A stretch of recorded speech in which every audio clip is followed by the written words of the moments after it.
Hi guys. Welcome back to my channel. 1, 2, 3, 4.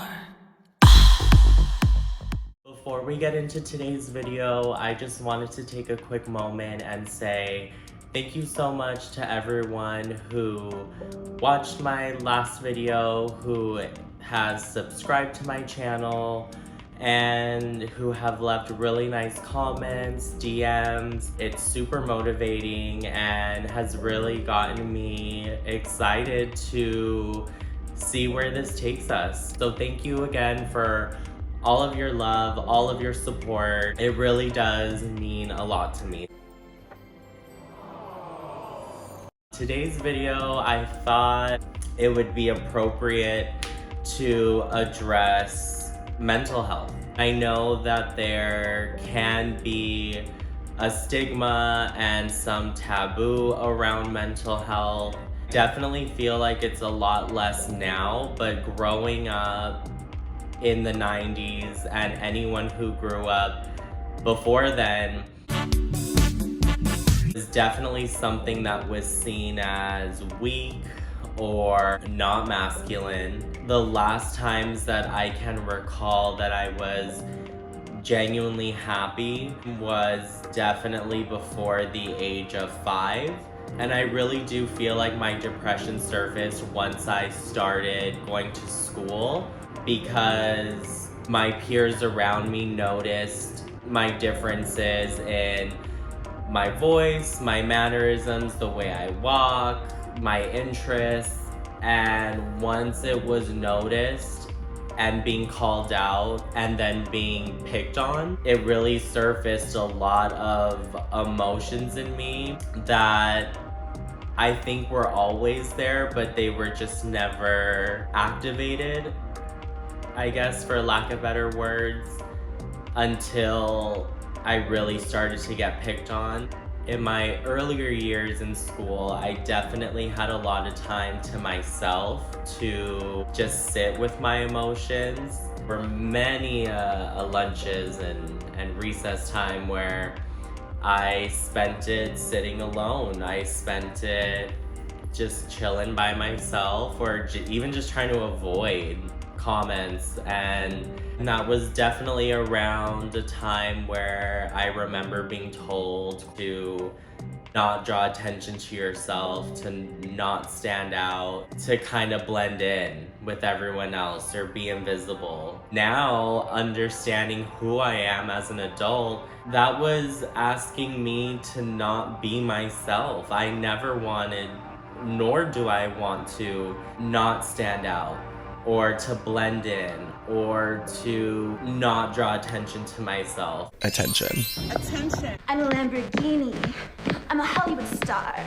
So with that mentality growing up of trying to blend in and not draw attention to myself, I really silenced a lot of me, and that was depressing. It was sad. I was constantly feeling like who I am and what I am is not right. I'm not doing what I'm supposed to be doing, and it's my fault because apparently I'm drawing too much attention to myself. And I would say every single night, starting at the age of 7, for many years to come, please do not let me wake up tomorrow morning. I would be met with the disappointment of waking up every morning. It's just another unpleasant day. Not much long after that period is when I first asked if I could go to therapy. Therapy wasn't looked at as it is today. This was when it was looked at as something's wrong with you and only crazy people go to therapy, or if you need therapy, you're crazy. It took so much of me to even just ask this of my parents. There was a lack of understanding to the why I needed therapy. I feel like it was understandable to some degree because I withheld a lot of the bullying I received from my parents. I already felt like I was burdened enough. I didn't want to bring home The notion that I was being bullied, that I didn't have friends, that something was further wrong with me. I just didn't want that. I wanted to feel like I could be a normal son.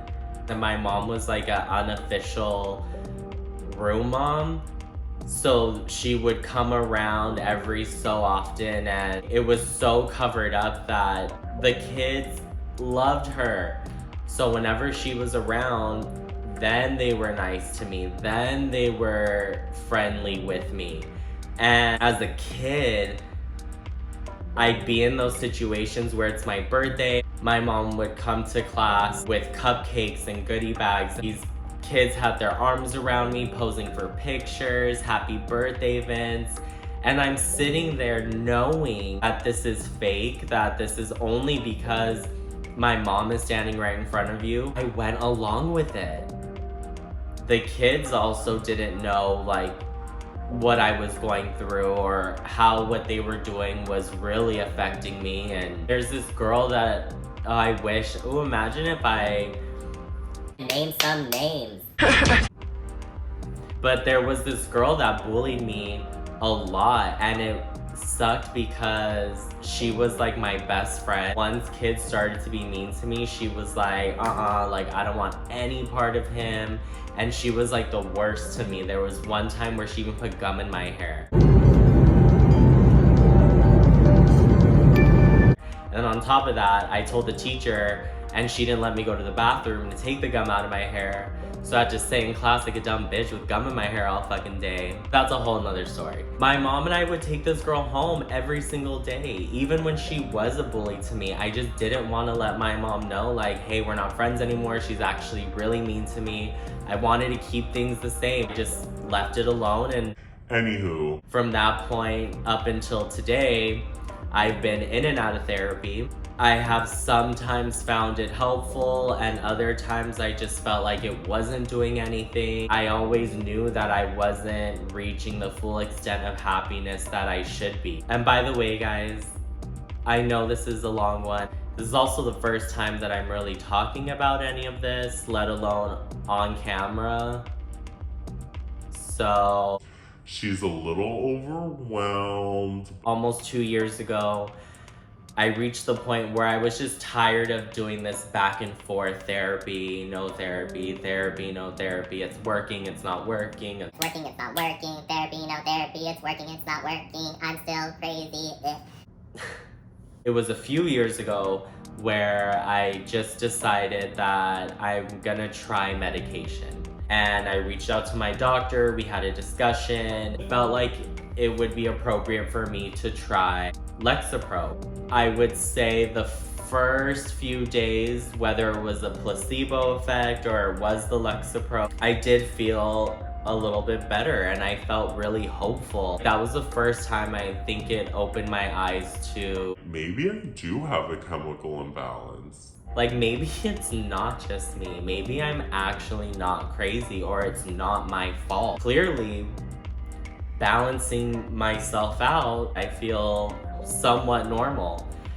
And then unfortunately, I started to get really bad side effects from the Lexapro, such as dizziness, nausea, fatigue, irritability, and I just didn't feel like myself. I felt very plain. Like, I just felt like that episode of The Fairly Odd Parents where Timmy Turner wishes everyone was just the same, and it was like everyone was gray blobs. That's what I felt like. I just cold turkey got off of it instead of doing the right thing, which is go back to your doctor and try something else. Like with therapy, I just, okay, not for me, done. And I would say about 3 years ago, on top of the depression, I started to get really bad anxiety. Got to the point where I couldn't leave my home without an anxiety attack, without a panic attack. And I remember growing up and hearing people talk about anxiety. Oh my god, boo-hoo, life is so hard. You know what's so crazy is I've been having like anxiety lately. No, you guys, that shit is real. It's awful. It is one of if not the most disgusting, awful feelings I have ever felt in my life. My jaw would clench up, so I couldn't really talk. I would get lockjaw. My hands would get stiff like this, and I couldn't just like move them. Obviously, my heart would be racing. I'd feel like I was about to either throw up or pass out, or the combination of the two. And it was awful. I couldn't go anywhere. I couldn't do anything. And I think once that happened, in addition to depression, that's when I was like, I literally cannot go on like this. So decisions have to be made. Either we do this or we don't. Like, I can't live my life like this. I don't want to live my life like this. And I'm tired of having moments throughout my entire life of not wanting to be alive.